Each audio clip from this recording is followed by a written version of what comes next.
Good morning sir. మనకండి sir, రైతు ఉద్యమ నేత మల్లారెడ్డి గారు కన్నుమూశారు. అఖిల భారత కిసాన్ సంఘ్ ఏఐకేఎస్ ఉపాధ్యక్షుడిగాను, సిపిఎం సీనియర్ నేతగా సారంపల్లి గారు చేసినటువంటి విశేష సేవలు అందరికీ తెలిసినవే. రైతు ఉద్యమ నేతగా ఆయన అందించిన సేవలు, అలాగే మీకు ఆయన ఎంతో వ్యక్తిగతంగా సన్నిహితులు. వారి గురించి మీ మాటల్లో వినాలి. నాకే కాదు, చాలామంది జర్నలిస్టులకు ఎప్పుడు ఏ సమాచారం కావాలన్నా వ్యవసాయం పైన, నీటిపారుదల పైన ద సింగిల్ సోర్స్ ఏంటంటే సారంపల్లి మల్లారెడ్డి. చాలా పబ్లిసిటీ ఉన్న నాయకుడు కాదు. చాలామందికి ఆయన సమగ్ర చరిత్ర తెలియకపోవచ్చు, కానీ నేను 40 yearsగా నాకు పరిచయము. ఏనాడు అగ్రికల్చర్ పైన, ఇరిగేషన్ పైన మాట్లాడాలి అంటే ఫస్ట్ ఆయనకే ఫోన్ చేసేవారు. ఎంతటి అపారమైన అధ్యయనం. 88 ఏళ్ళ వయసు నాకు ఇప్పుడు గుర్తు.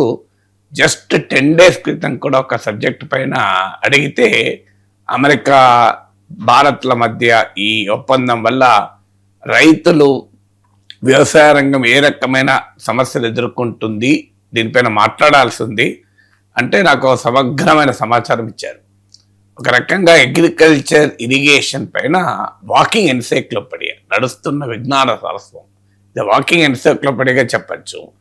సో అపారమైనటువంటి అధ్యయనము, అకుంఠితమైన దీక్ష, అసమాన ప్రతిభలు కలబోసినటువంటి చాలా గొప్ప రైతు నాయకుడు. అసలు సిసలు రైతు నాయకుడిగానే ఉండేవారు కనుక ఈ ఆర్భాటాలు, హంగులు లేవు. ఎంత గొప్ప కమిట్మెంట్ అంటే, ఆయన ప్రత్యేకత ఏంటి అంటే, సాధారణంగా రైతు నాయకుడు అంటే రైతు ఉద్యమాల్లో చాలా మిలిటెంట్గా ఉంటారు. అందులో అనుమానం లేదు. ఈయనకు కూడా రైతు ఉద్యమంలో చాలా సమరశీలంగా ఉండేవారు, ముందుండి పోరాడేవారు. ఏదో నాయకుడిగా కాదు. నాకు ఇప్పటికి గుర్తు, ప్రభుత్వము నీటి మీటర్లు పెడితే వాటిని ఎదిరించాలని అఖిల భారత కిసాన్ సభ పిలిపిస్తే స్వయాన ఆయనే వెళ్ళి ఆ నీటి మీటర్లు పగలగొట్టాడు. అంత మిలిటెంట్ లీడర్. మళ్ళీ అధ్యయనానికి వచ్చినప్పుడు పరిశోధనలు, శాస్త్రీయ, అంతర్జాతీయంగా, ప్రపంచవ్యాపితంగా వ్యవసాయ అనుభవాలు, వీటి గురించి చెప్పారు. లాటిన్ అమెరికాలో అగ్రికల్చర్ గురించి అయినా, అమెరికాలో అగ్రికల్చర్ గురించి అయినా, యూరోప్లో అగ్రికల్చర్ గురించి అయినా ఆయనకు తెలిసింది చెప్పేవారు. కాదంటే అధ్యయనం చేసి కూడా చెప్పేవారు. అంతటి నాలెడ్జ్ అంటే మామూలు విషయం కాదు.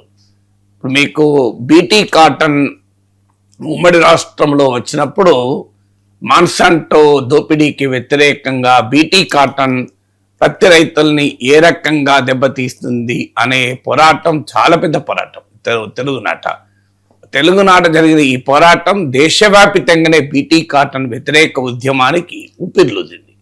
దాంట్లో కీలకమైన భూమిక పోషించింది సారంపల్లి మల్లారెడ్డి. ఎందుకంటే ఆ మాన్సంటో దోపిడీని సమాజానికి అర్థమయ్యేలా చెప్పడం. నేను కొన్ని గంటల పాటు బీటీ కాటన్ పైన మాట్లాడాను టీవీలో. అప్పుడు నేను మాట్లాడిన ప్రతి దాంట్లో సారంపల్లి మల్లారెడ్డి సిగ్నేచర్ ఉండేది. ఆయన దగ్గర కూర్చొని, ఆయన దగ్గర నేర్చుకొని, తెలుసుకొని మాట్లాడేవాడిని. తర్వాత మీకు వ్యవసాయ కమిషన్, చాలామంది ప్రఖ్యాత శాస్త్రవేత్తలు మన పేర్లింట ఎంఎస్ స్వామినాథన్. నాకు ఇప్పుడే గుర్తు, ఎంఎస్ స్వామినాథన్ జాతీయ రైతు కమిషన్ ఏర్పాటైనప్పుడు ఆయన నాయకత్వంలో ఆయన దేశవ్యాప్తంగా పర్యటించి 4 ప్రధాన చోట్ల డైలాగ్, సౌదరన్ డైలాగ్ అని పెట్టాడు చెన్నైలో. ఇక్కడ నుంచి సారంపల్లి మల్లారెడ్డి వెళ్ళారు. ఎంఎస్ స్వామినాథన్ ఈయన ప్రజెంటేషన్ చూశాక ఆయనతో ప్రత్యేకంగా కూర్చుని సారంపల్లి మల్లారెడ్డితో మాట్లాడారు. ఎంఎస్ స్వామినాథన్ అంటే ప్రపంచమే గర్వించదగిన శాస్త్రవేత్త. అలాంటి శాస్త్రవేత్తను కూడా ఒక గ్రామం నుంచి వచ్చిన రైతు నాయకుడు ఇంప్రెస్ చేయగలిగారంటే మామూలు విషయం కాదు కదా. అలాగే మీకు 2004లో రాజశేఖర రెడ్డి గవర్నమెంట్ వచ్చినప్పుడు ఆ ప్రభుత్వం రావటానికి వెనకాల మీకు వ్యవసాయ సంక్షోభం అనేది ఒక కీలక భూమిక పోషించింది. వ్యవసాయ సంక్షోభము, ఉచిత విద్యుత్ హామీ, విద్యుత్ ఆందోళన, ఈ ప్రక్రియ తర్వాత రాజశేఖర రెడ్డి ప్రభుత్వం వచ్చాక సహజంగానే అగ్రికల్చర్ ఇష్యూ పైన ఒక పెద్ద చర్చ నడిచింది. అప్పుడు జయతి ఘోష్ కమిషన్ అని ప్రపంచంలోనే ప్రముఖ అర్థశాస్త్రవేత్తల్లో ఒకరు. సో డాక్టర్ జయతి ఘోష్ నాయకత్వంలో కమిషన్ వేశారు. అందులో ఆ డాక్టర్ జయతి ఘోష్ కమిషన్కు కూడా విశేషమైనటువంటి ఇన్పుట్స్ ఇచ్చారు. నాకు జయతి ఘోష్ చెప్పారు సెమినార్లో, అండ్ ఇద్దరము మాట్లాడటానికి వెళ్తే సరంపల్లి మల్లారెడ్డి అధ్యయనము, ఆయనకున్న సమాచారము, ఆంధ్రప్రదేశ్ అగ్రికల్చర్ పైన ఆయనకున్న ఇన్సైట్ రియల్లీ సర్ప్రైజింగ్ అని డాక్టర్ జయతి ఘోష్ నాతోనే అన్నారు. సో పాలగుమ్మి సాయినాథ్ మీకు ప్రపంచ ప్రఖ్యాత జర్నలిస్టు, గ్రామీణ ప్రాంతాలను, వ్యవసాయ సంక్షోభము, నిరుపేద ప్రాంతాలపైన విశేషమైన కథనాలు రాసిన రామన్ మెగ్సాసే అవార్డుతో సహా నీకు దేశంలోను ప్రపంచంలో అనేక అవార్డులు పొందినటువంటి చాలా సుప్రసిద్ధ పాత్రికేయుడు. సాయినాథ్తో కలిసి నేను 3 రోజుల పాటు మన్యం ప్రాంతంలో పర్యటించాను. సాయినాథ్ ఎప్పుడు ఆ తెలుగు రాష్ట్రాలకు వచ్చినా వ్యవసాయ సంక్షోభం గురించి మాట్లాడాలన్నా రాయాలన్నా సరంపల్లి మల్లారెడ్డిని కాంటాక్ట్ చేసేవాళ్ళం. సో వీళ్ళంతా మామూలు వ్యక్తులు కాదు మన సమాజానికి. Palagummi Sainath, doctor Jayati Ghosh, MS Swaminathan, doctor professor Utsa Patnaik అని జవహర్లాల్ నెహ్రూ యూనివర్సిటీలో సుప్రసిద్ధ వ్యవసాయ అర్థశాస్త్రవేత్త. సో ఇలాంటి వాళ్ళతో కూడా అసలు ఆయన ఎక్కడి నుంచి వచ్చాడు? వరంగల్, ఉమ్మడి వరంగల్ జిల్లాలోని నర్సంపేట ప్రాంతంలో ఒక గ్రామం నుంచి వచ్చిన ఒక సర్పంచ్. సో అక్కడి నుంచి జీవితము మొదలై దేశమే గర్వించదగిన శాస్త్రవేత్తలను కూడా మెప్పించగలిగినటువంటి ఒక ప్రజ్ఞ, మామూలు ప్రజ్ఞ కాదు. సో దేశమే గర్వించదగిన అర్థశాస్త్రవేత్తలు, పాత్రికేయులకు కూడా ఇక్కడ పరిస్థితుల పైన ఇన్పుట్స్ ఇవ్వగలిగేవారు. కారణం ఏంటి అంటే concrete study of concrete conditions ఇది ఎసెన్స్ ఆఫ్ సైన్స్. ఎసెన్స్ అంటారు నిర్దిష్ట పరిస్థితుల నిర్దిష్ట అధ్యయనమే శాస్త్రం. చాలా నిర్దిష్టంగా అధ్యయనం చేసేవారు. మీకు శ్రీకాకుళం జిల్లా నుంచి ఆదిలాబాద్ జిల్లా వరకు ఉద్యానంలో అరటి తోటల గురించి అడిగినా చెప్పేవారు. ప్రకాశం జిల్లాల్లో పొగాకు రైతుల కష్టాల గురించి అడిగినా చెప్పేవారు. గుంటూరు జిల్లాలో మిర్చి రైతుల గురించి అడిగినా చెప్పేవారు. కృష్ణా గోదావరి డెల్టాలో వరి రైతుల కష్టాలైనా చెప్పేవారు. ఆదిలాబాద్లో పత్తి రైతుల బాధలైనా చెప్పేవారు. ఉత్తర తెలంగాణలో మామిడి రైతుల కష్టాలైనా చెప్పేవారు. మహబూబ్ నగర్లో, అనంతపురంలో వేరుశనగ రైతుల సమస్యలు అడిగినా చెప్పేవారు. ఏదైనా అడిగినా నిర్దిష్టంగా గ్రామాలతో సహా, పంటల విస్తీర్ణంతో సహా, దిగుబడులతో సహా, ఆ పంటలకు వచ్చే తెగులేంటి, ఆ పంటలకు వచ్చే ధర ఏంటి, ఎక్స్పోర్ట్ ఇంపోర్ట్ పాలసీ ఏంటి, ఇంత వివరంగా చెప్పేవారు. ఆశ్చర్యం వేసేది అసలు ఆ నాలెడ్జ్. అసలు ఏ రీసెర్చ్ పేపర్ 5 ఏళ్ల కింద అసలు అగ్రికల్చర్ యూనివర్సిటీలో సెమినార్స్ జరిగితే అసలు అటెండ్ అయ్యే రైతు నాయకులు ముందుండేవారు. అగ్రికల్చర్ మీరు మన ఇక్కడ ఆచార్య ఎన్జి రంగా అగ్రికల్చర్ యూనివర్సిటీ, ఇప్పుడు కొత్తపల్లి జయశంకర్ అగ్రికల్చర్ యూనివర్సిటీ, ఈ యూనివర్సిటీలో అయ్యేటువంటి సెమినార్లు. తర్వాత అపారమైన డాక్యుమెంటేషన్. 10 ఏళ్ల కిందటి రీసెర్చ్ పేపర్ అడిగినా ఇచ్చేవారు. 5 ఏళ్ల కింద డేటా అడిగినా వచ్చారు. బడ్జెట్స్ వస్తే చాలా క్షుణ్ణంగా బడ్జెట్లను అధ్యయనం చేసేవారు. నాకు ఇప్పటికి గుర్తు, నేను ఒకసారి TV9లో బడ్జెట్ వచ్చిన వెంటనే మాట్లాడుతున్నాను.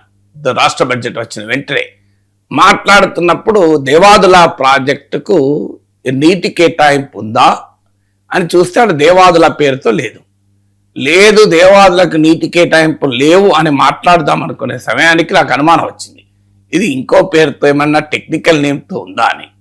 సో అనుమానం వచ్చింది. వెంటనే నేను మల్లారెడ్డి గారికి ఫోన్ చేశాను. సరిగ్గా ఆయన అదే చెప్పారు, మీకు దేవాదుల అని లేదు, ఉండదు అని ఆ పేరేదో నాకు తెలియదు అప్పటికి, వాస్తవంగా చెప్పాలంటే. సో దానికి ఇంకేదైనా పేరుందేమో అని అనుమానమే వచ్చింది నాకు. ఆయన ఆ పేరుతో సహా చెప్పి, దానికి కేటాయింపులు ఈ బడ్జెట్లో చెప్పి, బడ్జెట్ అయితే గ్లాన్స్ చూసి, దానికి అంతకుముందు బడ్జెట్లో ఎంత కేటాయింపులు చేసి, బడ్జెట్ ఎస్టిమేట్స్ ఎంత, రివైజ్ ఎస్టిమేట్స్ ఎంత లాస్ట్ ఇయర్, అంతకుముందు ఇయర్ యాక్చువల్స్ ఎంత, ఇప్పుడు బడ్జెట్లో ఎంత ప్రతిపాదించారో చెప్పారు. ఎప్పుడు నేను ఇలా ఫోన్ చేసి, ఏది బ్రేక్లో ఫోన్ చేసిన, డిస్కషన్ జరుగుతుంటే బ్రేక్లో ఫోన్ చేస్తే ఆ డేటా అంతా నాకు ఇచ్చాడు. అంత స్పాంటేనిటీగా, నీకు ఇంటర్నెట్ కూడా ఇవి ఇచ్చేది కాదు, అంత స్పాంటేనిటీగా డేటా ఇచ్చేవారు. So is love for details, is love for data, is love for concrete information unbelievable. అసలు నిర్దిష్టంగా మీకు పత్తి ఎంత పండుతుంది అంటే కళ్ళు మూసుకొని చెప్పేవారు, ఫింగర్ టిప్స్ చెప్పేవారు. సో దేశంలో పత్తి ఎంత, దిగుబడి ఎంత, ఎగుమతులు ఎంత, దిగుమతులు ఎంత, ఎంత పత్తి పంట లాస్ అవుతుంది, ఆంధ్రలో ఎంత, తెలంగాణలో ఎంత, మహారాష్ట్రలో ఏది పండుతుంది, భారతదేశంలో ఏ రాష్ట్రంలో ఏ పంట పండేది చెప్పగలరు. ఇదే కాకుండా మీకు మాన్సంటో బీటీ కాటన్ ఇష్యూ వచ్చినప్పుడు ఈ మల్టీనేషనల్స్ ఎక్స్ప్లాయిటేషన్ ఆఫ్ ఫార్మర్స్ గురించి ఆయన ఈ కంపెనీలు, కల్తీ విత్తనాలు, కల్తీ ఎరువులు, అసలు దాటిపైన చాలా విస్తృతంగా చెప్పేవారు. నాకు ఆశ్చర్యం వేసింది. అసలు ప్రపంచ వ్యవసాయ వ్యాపారంలో కార్గిల్, మాన్సెంటో లాంటి గుత్త సంస్థల ఆధిపత్యం ఎంత అని చెప్పి నాకు వందనా శివ వీళ్ళంతా రాసిన ఆర్టికల్స్ అని ఇచ్చేవాడు.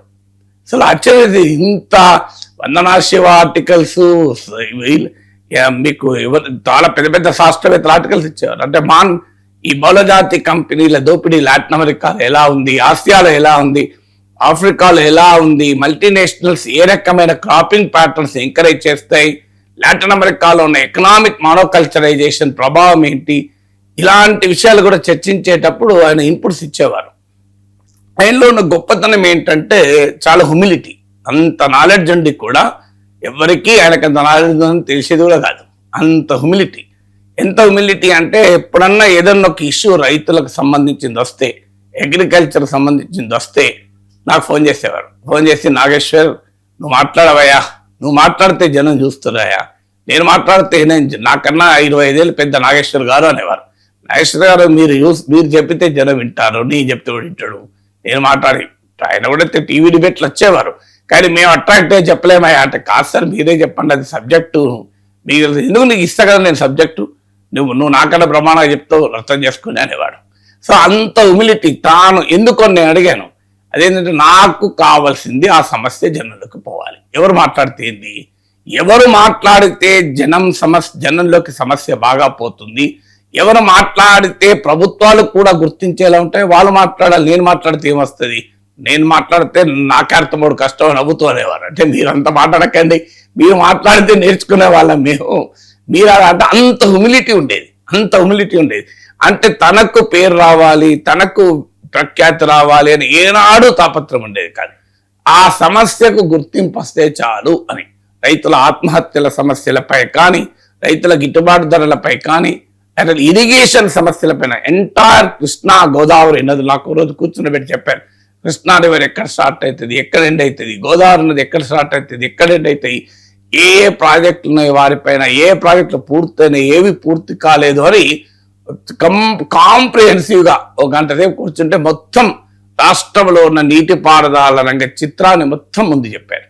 సో అంతటి అపారమైన జ్ఞానమే కాదు, చివరి వరకు కూడా 88 ఏళ్ల వయసులో కూడా ఆర్టీసీ బస్సుల్లో వెళ్ళి ఎవరు సమస్య పైన మీటింగ్ పెట్టినా, ధర్నా పెట్టినా, పోరాటం పెట్టినా, నాకు 15-20 రోజుల క్రితం కూడా కలిసి అడిగితే వెళ్తున్నారా సార్ ఇంకా అంటే, ఇక మరి ఓపిక ఉన్నంతకాలం వెళ్తాం కదా అన్నాడు.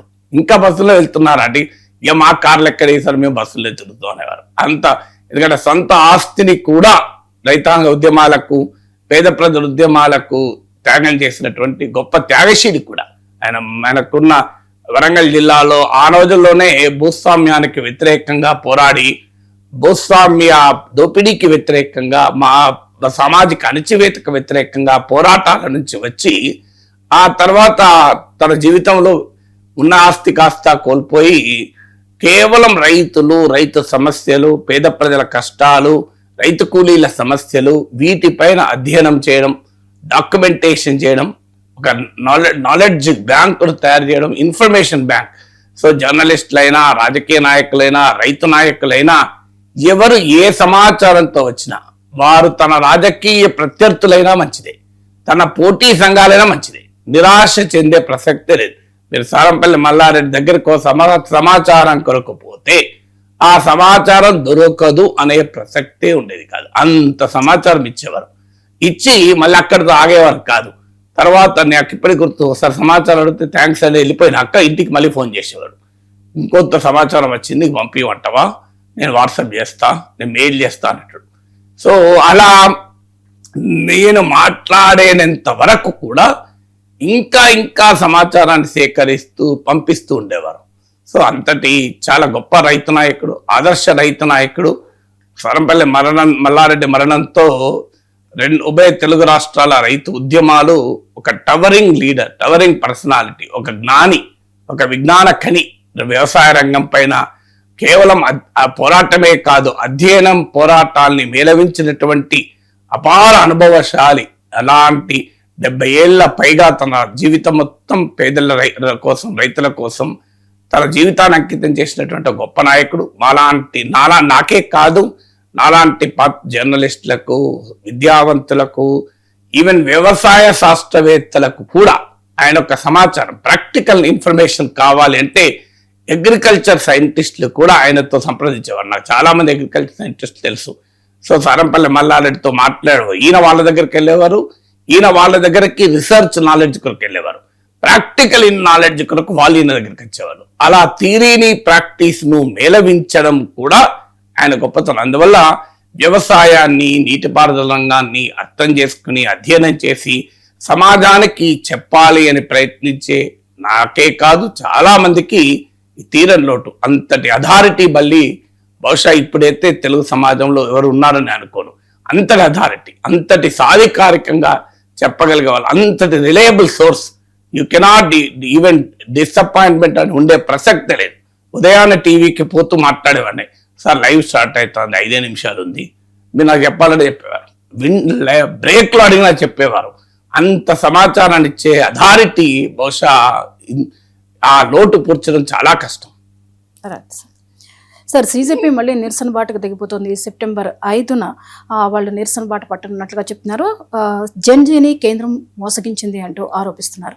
సార్, మరోసారి నిరసన అంటే ఇప్పుడు అంటే ఈ ఉద్యమం అంటే నిరసన ఇక్కడ మనకు అర్థం కావాల్సింది ఏంటంటే, ఆ పోరాటం సమయంలో లక్షలాది మంది ఢిల్లీలో ఉన్న సమయంలో, పార్లమెంట్ సమావేశాల సమయంలో చేజారిపోతుంది అని అర్థం చేసుకొని వెనక్కి తగ్గారు. సో వెనక్కి తగిన 2 రకాలుగా ఉంటుంది. హానెస్ట్గా సమస్యను అర్థం చేసుకుని ఎస్ దీన్ని కరెక్ట్ చేయాలి, ఇది సమాజానికి అవసరము అని వెనక్కి తగిన ఒకటి. టాక్టికల్గా ఇది మనకు నష్టం కలుగుతుంది కనుక టాక్టికల్ రిట్రీట్ అంటారు. టాక్టికల్గా రిట్రీట్ కావడం రెండవది. కేంద్ర ప్రభుత్వం హానెస్ట్గా రిట్రీట్ కాలే, టాక్టికల్గా రిట్రీట్ అయింది. ఎలా చెప్పగలుగుతారు సార్ మీరు అన్నారు అనుకోండి, మీకు ధర్మేంద్ర ప్రధాన్ రిజైన్ చేశాక ఒక ఏ రకంగా ప్రవర్తించారో చూస్తారు. ఆయన పార్లమెంటుకు పోతే ఆయన సన్మానాలు చేశారు. సో ఆయన ఏం సాధించే వెళ్ళారని సన్మానాలు చేశారు. అంటే ఒకవైపు నీవే రిజైన్ చేయించి మరోవైపు సన్మానం చేస్తే వాట్ షుడ్ బి అండర్స్టూడ్ అంటే Dharmendra Pradhan political moral accountability తీసుకున్నట్లా, లేక ఆ వేడి తగ్గించడానికి మాత్రమే మావాడు రాజీనామా చేశాడు, బరాబర్ ఇట్లనే చేస్తామని చెప్పడమా? సో అందువల్ల దట్ షోస్ అన్ ఇండికేషన్. తర్వాత పోలీస్ కేసులు, సో ఇప్పటికీ కూడా ఫేషియల్ రెకగ్నిషన్తో కేసులు పెడుతున్నారు అని వస్తున్నటువంటి వార్తలు మనం చూస్తున్నాం. పైలట్ గన్ ఇంజురీస్ పైన ఈనాటికి కూడా జస్టిస్ లేదు, న్యాయం లేదు. ఇప్పటికీ కూడా ఆఖరికి లీడర్ ఆఫ్ ద పొజిషన్ కూడా ఢిల్లీలో పోలీస్ స్టేషన్ ముందు ఆ 19 ఇయర్స్ బాధితుడు సాహిల్తో పాటు కూర్చుని చూశాం. ఇప్పటికీ who fired pellet guns, who ordered firing on students, ఈ ప్రశ్నకు ఆన్సర్ లేదు. ఈవెన్ టుడే ఆన్సర్ లేదు. పార్లమెంట్లో లేదు అకౌంటబిలిటీ. ఇప్పటికీ కూడా పార్లమెంట్లో ఎస్ ఇది జరిగింది, దీనికి మేము చింతిస్తున్నాం, దీన్ని సవరించుకుంటాం, ఇంకోసారి జరగకుండా చూస్తాం అనడంలోనే రాజకీయాల్లో పరిపక్వత ఉంటుంది. ఎప్పుడు కూడా ఉపసంహరించుకోవడము, వెనక్కు తగ్గడం అనేది అది అవమానం కాదు, అది మెచ్యూరిటీ ఉన్న వాళ్ళే చేయగలుగుతారు. అది వివేకం ఉన్న వాళ్ళే. It is the symbol of wisdom and maturity, not a symbol of weakness. So public లైఫ్లో ఎస్ ఒకసారి ప్రభుత్వం మంచి చేయాలనుకున్న చెడు జరగచ్చు. సో పొరపాటు జరిగింది, we'll review it, we'll change it అంటే వారి గౌరవం పెరుగుతుంది. కానీ అన్ఫార్చునేట్లీ ప్రభుత్వం వ్యవహరిస్తున్న తీరు ఇప్పటికీ పైలట్ గన్ల వాడకం పైన దెర్ ఇస్ నో క్లారిటీ. ఎవరిపైన చర్య లేదు. ఎవరు సుప్రీంకోర్టు దాకా పోయింది ఇష్యూ. సో ఎవరు పైలట్ గన్లను ఉపయోగించారు? పైగా ఈనాటికి కూడా ఒకవైపు జన్జీ ఉద్యమానికి స్పందించిన ప్రభుత్వం, మరోవైపు ఇప్పటికీ కూడా ఎలా ఉద్యమాల్ని అణచివేయాలి, ఉద్యమాల్ని ఏ రకంగా క్రిమినలైజ్ చేయాలి, డీలెజిటిమైజ్ చేయాలి అనే ప్రయత్నం జరుగుతుంది. దానికి ఉదాహరణే దిమాగీ నక్సల్స్ అనే నెరేటివ్. అంటే ఏం చెప్పదలుచుకున్నారు? ఒకవైపు ఏమో జన్జీ ఉద్యమానికి కన్సీషను, మరోవైపు ఏమో దిమాగీ నక్సల్ అంటూ కొత్త ట్రాప్ మొదలు పెట్టారు. అంటే ఇక ముందు ఎవరైనా యూత్ ప్రొటెస్ట్ చేస్తే వారిని దిమాగి నక్సల్స్ ఖాతాలో వేసి వారిపైన రాజ్య నిర్బంధాన్ని ప్రయోగించడం. ఆ తర్వాత ఇదేదో నీట్ అనే ఇష్యూనే కాదు కదా, ఎంటైర్ ఎడ్యుకేషనల్ ఇష్యూస్ పైన ముందుకు వస్తే కాక్రోచ్ జనతా పార్టీ స్కూల్ ఠీక్ కరేగి అనే ప్రోగ్రామ్ పిలిపిస్తే ఏం జరుగుతుందో చూశాం కదా. బెంగాల్లో కాక్రోచ్ జనతా పార్టీ వాలంటీర్ ఒకతను వెళ్ళి స్కూల్ ఫోటోలు తీశాడు. ఏం నేరం చేశాడు? స్కూల్ ఫోటోలు తీశాడు, వీడియోలు తీశాడు. దాని కొరకు ఆయన ఇంటి పైన దాడి చేసి వాళ్ళ తండ్రిని చంపేశారు. ఆ దాడిలో మీరు గూగుల్లో కొట్టండి, దేశవ్యాప్తంగా అన్ని పత్రికల్లో వచ్చిన వార్త. సో ఆ తండ్రిని చంపేశాడు. ఇప్పుడు నష్టపరిహారం ప్రభుత్వం ఇస్తానంటే ఆ కొడుకు ఏమన్నాడు తెలుసా? నాకు మా నాన్న చనిపోయిన నష్టపరిహారం వద్దు, మా గ్రామంలో ఒక మంచి స్కూల్ నిర్మించండి అని అడిగాడు. చూడండి ఆయన ఆ త్యాగం ఎంత గొప్పగా ఉంది, ఆ విలువలు ఎలా ఉన్నాయి. కేవలం ప్రభుత్వ పాఠశాలలో నీళ్లు లేవు, తాగునీరు లేదు, టాయిలెట్స్ లేవు, ఫ్యాన్లు తిరగవు, బెంచ్లు లేవు అన్నది ఫోటో తీస్తా అంటే, వీడియో తీస్తా అంటే అటాక్ చేసి చంపేయడం ఏంటి ఈ దేశంలో? సో ఇది రాజస్థాన్లో చూసాం. కాక్రోచ్ జనతా పార్టీ ప్రతినిధులు స్కూల్కి వెళ్తానంటే వాళ్ళపైన దాడి. అసలు నాకు అర్థం కాని విషయం, స్కూళ్ళకు పోతానంటే దాడులు ఎందుకు? ఏంటి స్కూళ్ళు పోతున్న నేరమా? అదేమన్నా డిస్టర్బ్డ్ ఏరియానా, బార్డర్ ఏరియానా, అదేమన్నా రహస్య స్థానిక సైనిక స్థావరమా? వెళ్ళండి, ట్రాన్స్పరెంట్ గా పోండి, మారుద్దాం. దానికి పోటీగా కావాలంటే బీజేపీ పాలిత రాష్ట్రాల్లో కాక్రోచ్ జనతా పార్టీ చేసి మిగతా రాష్ట్రాలు చేయకపోతే నిలదీయండి. మరి మీరు ప్రతిపక్ష పాలిత రాష్ట్రాలు ఎందుకు చేయడం లేదని? లేదు, బీజేపీ కార్యకర్తలే పిలిపివ్వండి. తెలంగాణలో, కర్ణాటకలో, హిమాచల్లో, జార్ఖండ్లో, తమిళనాడులో, కేరళలో మీరు కూడా వెళ్ళండి, స్కూళ్ళకి వెళ్ళండి, బ్రహ్మాండం కదా, మంచిది కదా అది. సో ప్రతిపక్ష పాలిత రాష్ట్ర ప్రభుత్వాలు ఉన్న చోట స్కూళ్ళకి వెళ్ళండి, స్కూళ్ళ పైన ఫోటోలు, వీడియోలు సోషల్ మీడియాలో పెట్టండి. దానికి కౌంటర్గా నష్టం తప్పేమీ లేదు, సంతోషం. అలాంటి వాళ్ళం స్వాగతిస్తాం, సహకరిస్తాం, పాల్గొంటాం కూడా. మీరు ఆ పోరాటం చేస్తే సంతోషంగా పాల్గొంటాం. ఎందుకంటే అల్టిమేట్గా మన స్కూల్ బాగుపడాలి. రాజకీయాలు ఏంది, కాంగ్రెస్ బాగుపడుతుందా, బీజేపీ బాగుపడుతుందా, మాకేందుకండి? ఎవరు బాగుపడితే మాకేంటి? ఇప్పుడు మీకు తెలంగాణలో స్కూళ్ళ పరిస్థితుల్లో మన బీజేపీ ధర్నా చేయండి, నేనే వెళ్ళి పాల్గొని మాట్లాడతా. నాకు ఎలా అడ్డంతలేదు, పాల్గొన్నాను కూడా ఇదివరకు. విద్యుత్ ఛార్జీల పైన కిషన్ రెడ్డి నాయకత్వంలో ఎమ్మెల్యేలు నిరసన చేస్తే పోయి పాల్గొన్నాను. మీకు మద్యం పైన DK Aruna, BJP all India vice president, ఇప్పుడు ఆమె ధర్నా చేస్తే రాజాసింగ్తో పాటు కలిసి నేను పాల్గొన్నాను. నాకే అభ్యంతరం లేదు, ఎవరి ఉద్యమాలైనా పాల్గొంటాం. సో వరల్డ్ ట్రేడ్ ఆర్గనైజేషన్ కు వ్యతిరేకంగా ఆర్ఎస్ఎస్ అనుబంధ సంస్థ స్వదేశీ జాగరణ మంచ్ ప్రోగ్రాంలు పెడితే కూడా నేను పాల్గొన్నాను. సో వీళ్ళు పార్టిసిపేట్, ఎందుకంటే మాకు ఇష్యూ న్యాయం కావాలంతే. అది ఈ పార్టీ చేసిందా, ఆ పార్టీ చేసిందా సంబంధం లేదు. ఎస్, మీరు కాక్రోచ్ జనతా పార్టీ బీజేపీ పాలిత రాజస్థాన్లో, బెంగాల్లో చేసింది, వాళ్ళని మీరు మిగతా పాలిత రాష్ట్రాలు ఎందుకు వెళ్ళలేదని అడగచ్చు. ఈవెన్ తెలంగాణలో మీరు చేయండి, మేము వచ్చి పాల్గొంటాం మీతో పాటు. ఇలా రామచంద్రరావుకి రిక్వెస్ట్ చేస్తున్నా, అయ్యా తెలంగాణ స్కూళ్ళ పైన పోరాడదాం, కలిసి పోరాడదాం, నేను కూడా వస్తాను. నిన్న మేము కూడా వెళ్ళాం. జవహర్నగర్లో ఒక గవర్నమెంట్ స్కూళ్ళు లేక చాలా ఇబ్బంది పడుతున్నాం. 1,00,000 మంది పిల్లలు అవుట్ ఆఫ్ స్కూల్ ఉన్నారు జవహర్నగర్లో. గబిలాలపేటలో స్కూల్ కొరకు నిన్న వెళ్ళి మేడ్చల్ కలెక్టరేట్ ఆఫీస్ ముందు జరిగిన నిరసనలో నేను ప్రత్యక్షంగా పాల్గొన్నాను. ఎస్, మీరు కూడా చేయండి, అందరం కలిసి చేద్దాం, తెలంగాణలో స్కూళ్ళను బాగు చేద్దాం. Yes, we are ready to support and fight along with BJP. బీజేపీతో కలిసి పోరాడతాను నేను, నాకు ఏం అభ్యంతరం లేదు. సో బ్రహ్మాండంగా పోరాడతాం. సో ఎందుకు, మాకు కావాల్సిన స్కూల్ బాగుపడాలి. ఎస్, ఇక్కడ కాంగ్రెస్ గవర్నమెంట్ ఉంది, రేవంత్ రెడ్డి గవర్నమెంట్ ఉంది, రేవంత్ రెడ్డి గవర్నమెంట్ నిలదీద్దాం, స్కూల్ బాగు చేయమని, మనకే అభ్యంతరం. సో అందువల్ల మనం ఒక ఇష్యూను మంచిదా చెడ్డ, ఎడ్యుకేషన్ ఇదే ఇష్యూ. ఈ దేశ భవిష్యత్తు మారుతుంది, ఈ దేశ బిడ్డల భవిష్యత్తు మారుతుంది. ఇవాళ జన్ ఆల్ఫా మూవ్మెంట్ నడుస్తుంది. ఉత్తరప్రదేశ్, రాజస్థాన్, పంజాబ్, జార్ఖండ్, మీకు అనేక రాష్ట్రాల్లో, మహారాష్ట్ర స్కూల్ పిల్లలు రోడ్ల మీదకి వచ్చి మా సమస్యలు పరిష్కరించండి అని అంటున్నారు. సో అందువల్ల ప్రభుత్వము ఇప్పటికైనా ఒక సానుకూల దృక్పథాన్ని, every crisis is an opportunity, గవర్నమెంట్కైనా ఎవరికైనా ఎవ్రీ క్రైసిస్ అన్ ఆపర్చునిటీ. ప్రతి సంక్షోభం అవకాశాన్ని ఇస్తుంది. సమస్యను ఎవరు ముందుకు తెచ్చినా, సమస్యను ముందుకు తెచ్చినప్పుడు, లోపాలను ముందుకు తెచ్చినప్పుడు, విమర్శలు ముందు చేసినప్పుడు ప్రభుత్వాలు ఆ విమర్శలను క్రిమినలైజ్ చేస్తానికి ప్రయత్నిస్తే వాళ్ళకే నష్టం, నాకేమి నష్టం లేదు.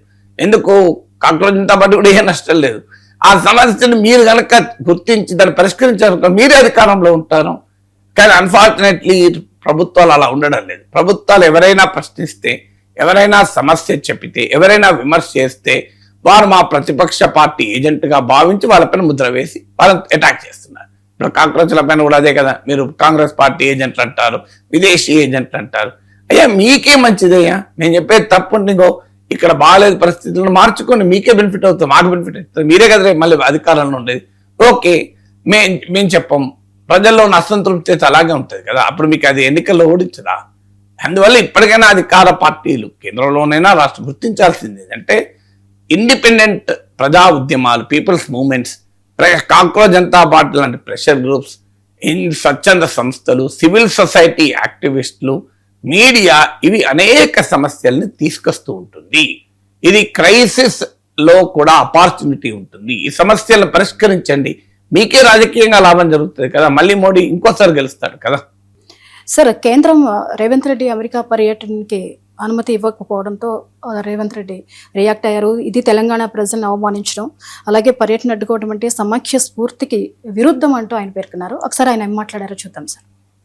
తెలంగాణ రాష్ట్ర ముఖ్యమంత్రికి అనుమతి నిరాకరించడం వ్యక్తిగా రేవంత్ రెడ్డి అనుమతి నిరాకరణ కాదు. ఇది 4 కోట్ల తెలంగాణ ప్రజలకు జరిగిన అవమానము, తిరస్కరణ.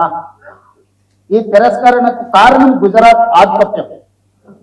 ఈ దేశ ప్రధానమంత్రి ఇంకా గుజరాతీగానే వ్యవహరిస్తున్నాడు తప్ప భారత ప్రధానమంత్రిగా విషయ పరిజ్ఞానంతో ఈ ప్రధానమంత్రి గారు వ్యవహరించడం లేదు. ఇది తీవ్ర ఆక్షేపణీయము. ఇది తెలంగాణకు జరిగిన అవమానము, తెలంగాణ అభివృద్ధిని అడ్డుకోవడము. ఈరోజు గుజరాత్ ముఖ్యమంత్రిని అమెరికా పర్యటనకు అనుమతి ఇచ్చి 8 రోజులు అక్కడ వైబ్రెంట్ గుజరాత్ 2047 కి సంబంధించిన రోడ్ షోలు చేయడానికి, గుజరాత్ కి పెట్టుబడులను ఆకర్షించడానికి అనుమతి ఇచ్చి తెలంగాణ ముఖ్యమంత్రికి అనుమతి ఇవ్వకపోవడము, తిరస్కరించడానికి పొలిటికల్ రీజన్స్ అట్రిబ్యూట్ చేయడం అనేది ఇది తెలంగాణ సమాజం అంతా ముక్తకంఠంతో ఖండించాల్సిన అవసరం ఉన్నది. దీనికి రాజకీయాలు, రాజకీయ పార్టీలు ఇతర అంశాలను జోడించవలసిన అవసరం లేదు. అంటే ఇప్పుడు దానికి కేంద్రం ఇప్పటి వరకు చెప్పింది clearance from political angle is denied అన్నారు. What is that political angle చెప్పాలి కదా, people have right to know కదా. ఇప్పుడు మీరు ఒక మాట అనేసి మీరు దాన్ని వదిలేస్తే ఏంటి, what is the political angle? పోనీ అంటే తెలంగాణ ముఖ్యమంత్రి ఏ తప్పు చేశాడని మీరు ఇవ్వరు. రేవంత్ రెడ్డి అని నిజం, ఇప్పుడు ఆయన వ్యక్తిగతంగా కాదు, రేవంత్ రెడ్డిగా పోతే ఎవరు అభ్యంతరం చెప్తారు? సో రేవంత్ రెడ్డి కుటుంబంతో అమెరికాకు వెళ్ళారనుకోండి విహారయాత్రకు, అభ్యంతరమే ఉంటుంది. తెలంగాణ ముఖ్యమంత్రిగా వెళ్ళాడు కనుకనే పొలిటికల్ క్లియరెన్స్ అవసరం వచ్చింది. నేను కూడా అనేకసార్లు అమెరికా వెళ్ళాను, నేనే పొలిటికల్ క్లియరెన్స్ తీసుకోలే కదా వెళ్ళటానికి, తీసుకోను కూడా కదా, నాకు అవసరం కూడా లేదు కదా. మరి తెలంగాణ ముఖ్యమంత్రి అయినప్పుడు what is the problem, political angle? So ఇప్పటి వరకు కేంద్రం క్లారిటీ చేయలేదు, కానీ బీజేపీ నాయకులు అందరూ తమ తమ వ్యాఖ్యానాలు, విశ్లేషణలు చెప్తున్నారు. అంటే మరి కేంద్రము దేశ ప్రజలకు చెప్పకుండా, తెలంగాణ రాష్ట్ర ప్రభుత్వానికి చెప్పకుండా మీరు బీజేపీ ఆ తెలంగాణ నాయకులకు ఎందుకు లీక్స్ ఇస్తున్నారు? అది కూడా చాలా అభ్యంతరకరం కదా. This is an issue between government of India and government of Telangana. Government of India ప్రజలకు క్లారిఫై చేయాలి, లేదా తెలంగాణ ప్రభుత్వానికి క్లారిఫై చేయాలి.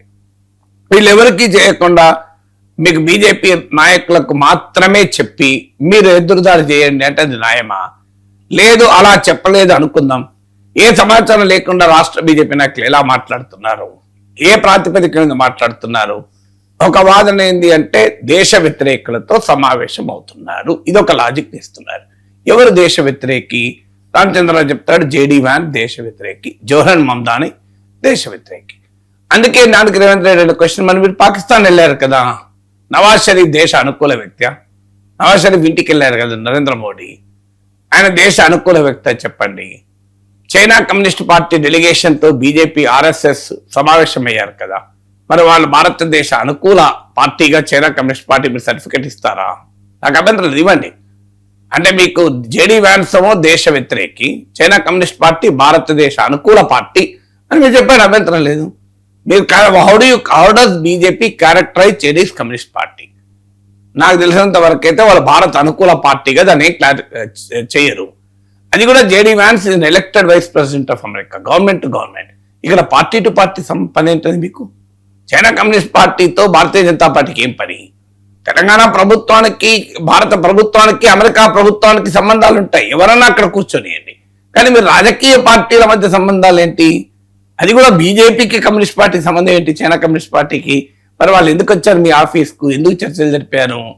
అది అది అది దేశానికి అనుకూలంగానే ఉన్న పార్టీగా చైనా కమ్యూనిస్ట్ పార్టీని మీరు ట్రీట్ చేస్తారా?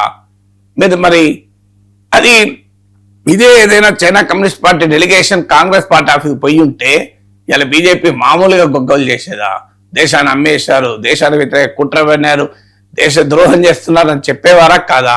కానీ వాళ్ళు బీజేపీ ఆఫీస్కి వెళ్ళారు, ఆర్ఎస్ఎస్ ఆఫీస్కి వెళ్ళారు, అందుకే పంచాయతీ లేదు. సో అందువల్ల పాకిస్తాన్ మరి మోడీ ఎందుకు వెళ్ళాడు?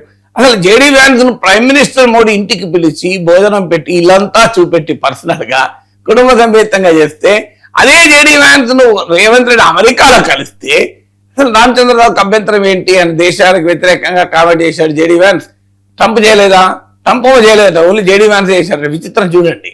అంత ట్రంప్ మీద ప్రేమ ఏంటో నాకు నిజంగా అర్థం కాదు ఇప్పటికీ కూడా.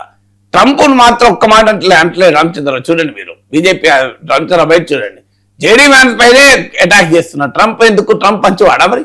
అసలు మీకు కామన్ మ్యాన్ ఎవరిని అడగండి, డొనాల్డ్ ట్రంప్ ఇండియాకు వ్యతిరేకంగా ఎక్కువ వ్యాఖ్యలు చేశారా, జేడీ వ్యాన్స్ ఎక్కువ వ్యాఖ్యలు చేశారా? పోనీ జేడీ వ్యాన్స్ మాకు సంబంధం ఉంది, తెలుగుంటి అల్లుడు, పోనీ అట్లన్నా ఓకే కదా. పోనీ జగన్ మమతాని, ఇది న్యూయార్క్ మేయర్. ఇప్పుడు మనకు నచ్చచ్చు నచ్చకపోవచ్చే వ్యక్తి, ఇది మేయర్ ఆఫ్ న్యూయార్క్ కదా. చైనా కమ్యూనిస్ట్ పార్టీతో బీజేపీ ఎందుకు సమావేశమైంది? China communist party ruling party China కనుక, వేరే రీజన్ ఏం లేదు కదా.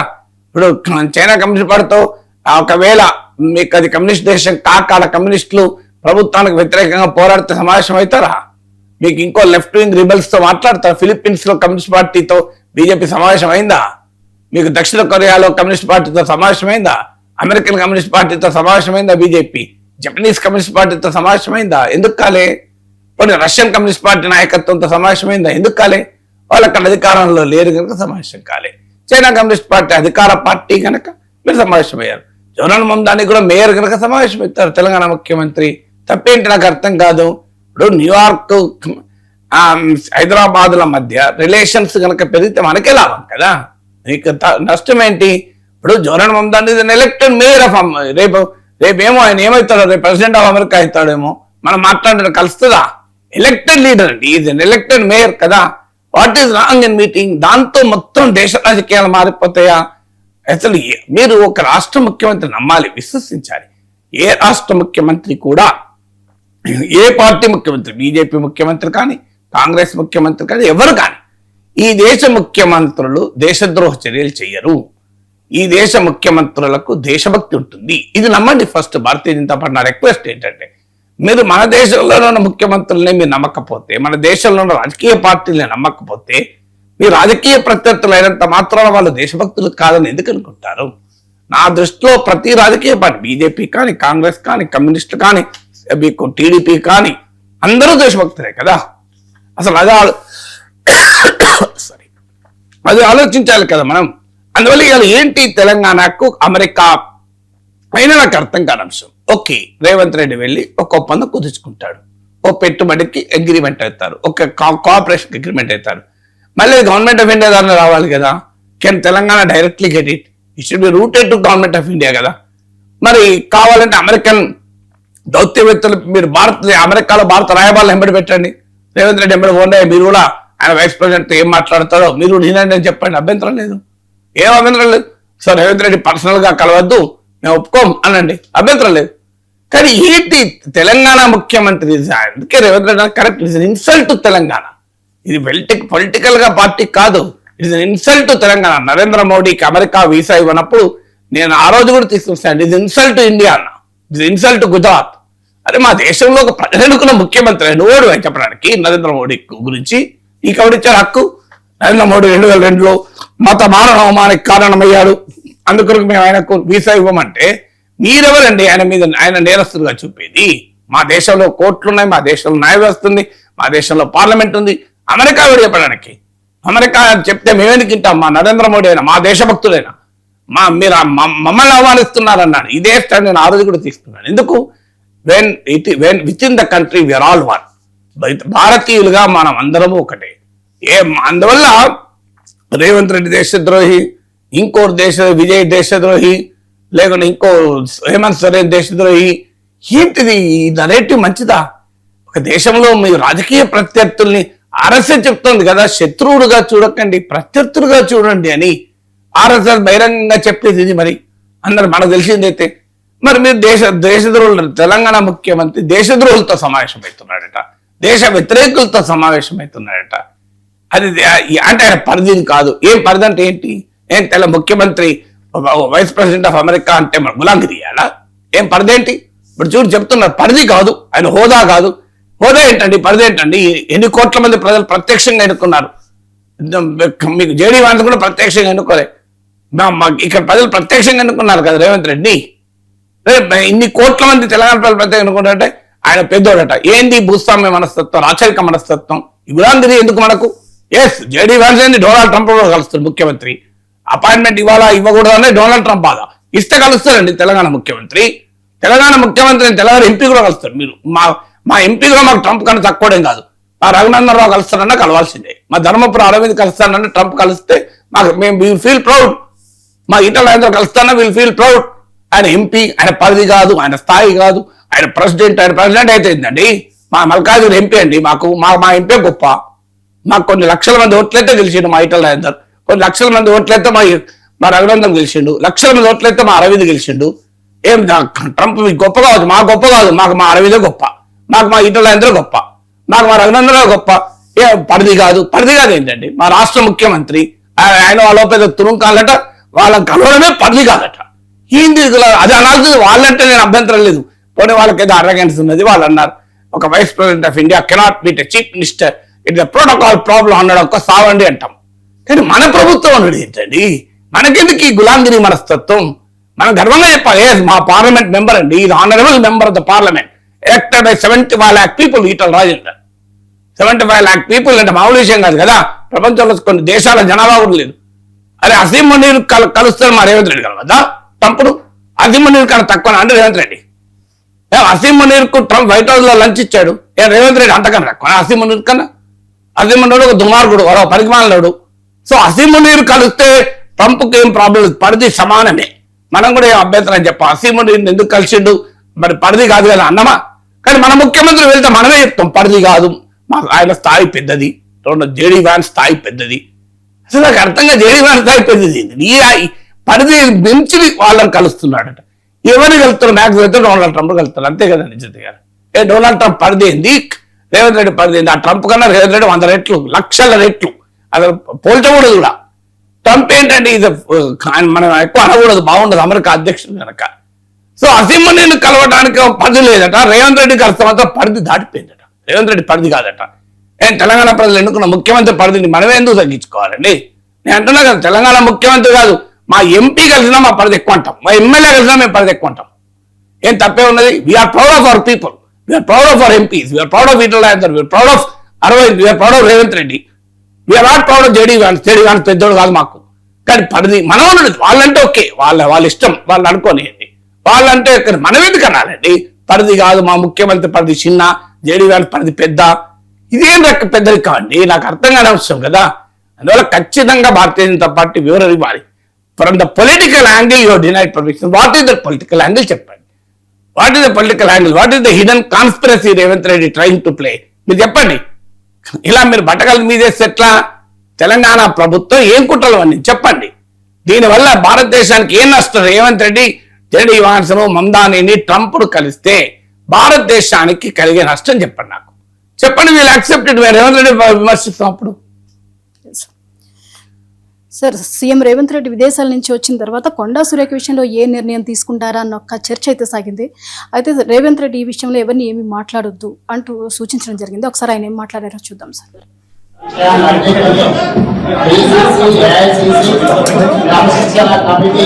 పరిశీలిస్తుంది. వాళ్ళు తీసుకునే నిర్ణయానికి పార్టీ మీరు అందరూ కట్టుబడి ఉండాలి. మీరు ఊహాజనితమైన అంశాలను ప్రస్తావించకండి. సార్, సురేఖ విషయంలో అధిష్టానమే నిర్ణయం తీసుకుంటుంది. అంటే ఫైర్ ఫైటింగ్ ఎక్సైజ్ అంటారు దీన్ని. మంటలు చెలరేగాయి కదా, దాన్ని ఆర్పాలి కదా ముఖ్యమంత్రి. ఇప్పుడు మంటలకు ఆజ్యం పోయలేడు కదా. డ్యామేజ్ కంట్రోల్ ఆల్రెడీ జరగాల్సిన డ్యామేజ్ అంతా భయంకరంగా జరిగింది కాంగ్రెస్ పార్టీకి. ఇప్పుడు ఇక ముఖ్యమంత్రి పని ఏంటి? సో గాయం తగిలింది, ఆయింట్మెంట్ పెట్టాలి కదా. ఇప్పుడు రేవంత్ రెడ్డి ఆయింట్మెంట్ పెట్టే పని చేస్తున్నాడు, ఇంకో మార్గం లేదు, ఇది లీడర్ ఆఫ్ ద పార్టీ కదా. సో అందువల్ల జరగాల్సినంతా జరిగిపోయిన తర్వాత, పరువు అంతా పోయిన తర్వాత, రోడ్డు మీద పరువు పంచాయతీ రోడ్డుకి ఎక్కిన తర్వాత ఇప్పుడు అందరూ గప్చు పట్టి అందరూ అనాల్సిందంతా అనేసారు, ఇంకే ఉన్నది. సో అందరూ అనిపోయినాక మొత్తం అంత సైన్యం అంతా చచ్చిపోయినాక యుద్ధాన్ని విరమించుకుందామా అంటే ఏమొస్తుంది? సైన్యం అంతా చచ్చిపోయి ఎట్లా విరమిస్తారు? యుద్ధం విరమించకపోతే ఏం చేస్తారు? సో జరగాల్సిన డ్యామేజ్ అంతా, మాకు తెలుగులో ఒక మంచి బ్యూటిఫుల్ ఫ్రేజ్ ఉంది, గత జల సేతు బంధనం. ఎంత వండర్ఫుల్ ఫ్రేజ్, గత జల సేతు బంధనం అంటే నీళ్ళంతా పోయినాక వారధి కట్టిందట, బ్యారేజ్ కట్టింది, బరాజ్ కట్టిందట. సో ఇప్పుడు రాబోయే సమస్యలు పోనీ ఇక ముందు జరగకుండా ఉంటుందా కాంగ్రెస్ పార్టీ? అంతా సహజమే. సో అంతా గప్చుప్, that is the typical style of Congress functioning. అంటే తమ చెట్టు తామే నరుక్కుంటూ ఉంటారు. దానికి మళ్ళీ ఒక ఎపిసోడ్ అయిపోయింది, నెక్స్ట్ ఎపిసోడ్లో మళ్ళీ కలుద్దాం. సో ఈ ఎపిసోడ్ ఇద్దరు ముగించింది, నెక్స్ట్ ఎపిసోడ్లో మళ్ళీ కలుద్దాం, మళ్ళీ ఒకటి తిట్టుకుంటా అంటారు. ఇప్పుడు ఏదంటే కాంగ్రెస్ పార్టీ డైలమా, ఎవరిపైన చర్య తీసుకోవాలి? ఒక్కరా ఇద్దరా? అందరూ కొండా సురేఖ, ఆమె కోమటి రాజగోపాల్ రెడ్డి, చిన్నారెడ్డి, తర్వాత ఇప్పుడు ఆ 16-17 మంది ఎమ్మెల్యేలు ఓపెన్గా వచ్చి మాట్లాడారు. మళ్ళీ అది కూడా క్రమశిక్షణ రాహిత్యమే కదా. పోనీ ఎవరి మీద చర్య తీసుకోవాలి?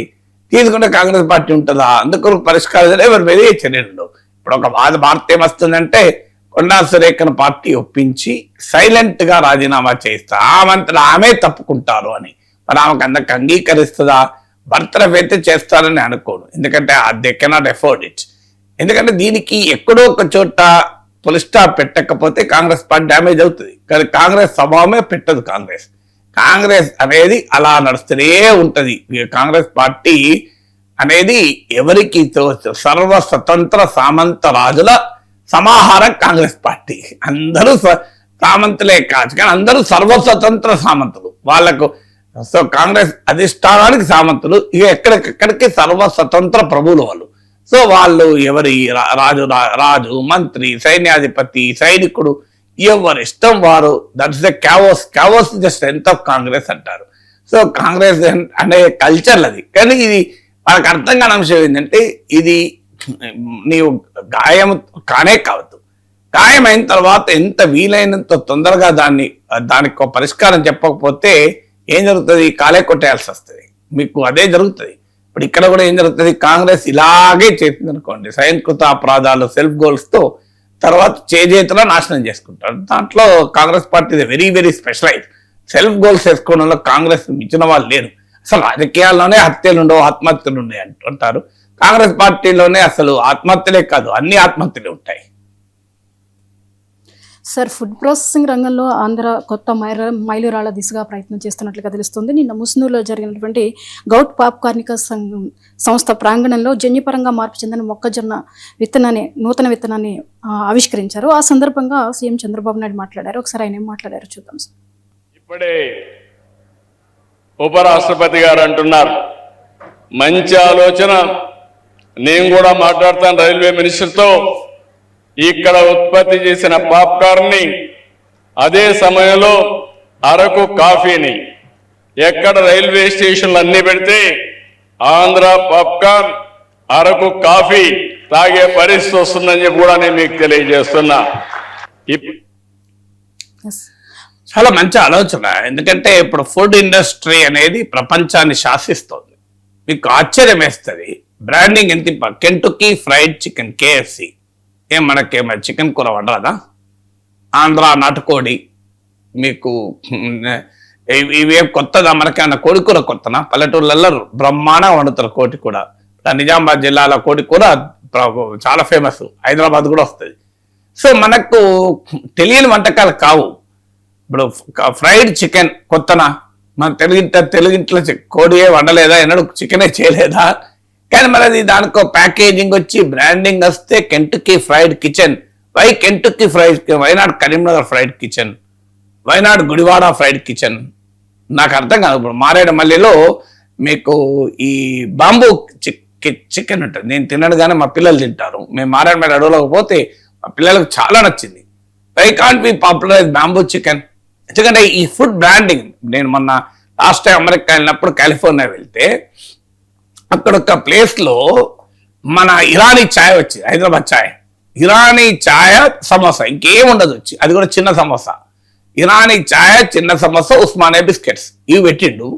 పక్కకు స్టార్ బాక్స్ బంద్ అయింది, స్టార్ బాక్స్ గిరాకీ తగ్గిపోయింది.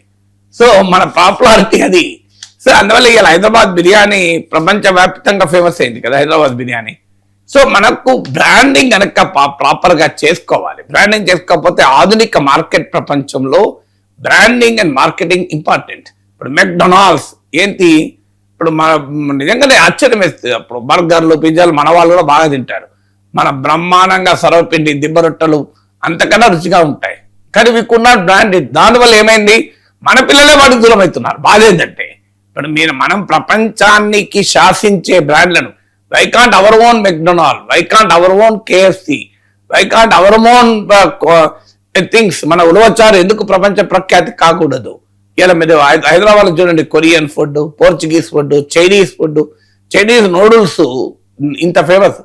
మన సేమియాలు కాదా? చిన్నప్పుడు మా అమ్మ వినాయక చవితి వచ్చిందంటే కుండల మీద నెయ్యి రాసి మంచిగా ఇట్లా సన్నగా టాలెంట్ గా చేసేవాళ్ళు. మా అన్న చాలా బాగా చేసేవాడు, నాకు ఏ రాకపోయేది. సంక్రాంతి వస్తే సకినాలు అద్భుతంగా, తెలంగాణలో ఒక ప్రత్యేక వంటకం. మీరు బందర్ వెళ్ళిన బందర్ లడ్డు, కాకినాడ కాజా, మన గోదావరి జిల్లాల ఆత్రేయపురం పూతరేకులు, తిరుపతి లడ్డు చూడండి, దాని యునిక్నెస్ చూడండి, ప్రపంచంలో ఎవరి తరం కాదు అంత గొప్ప లడ్డు. అంటే భక్తే కాదు, రుచిలో కూడా మీకు.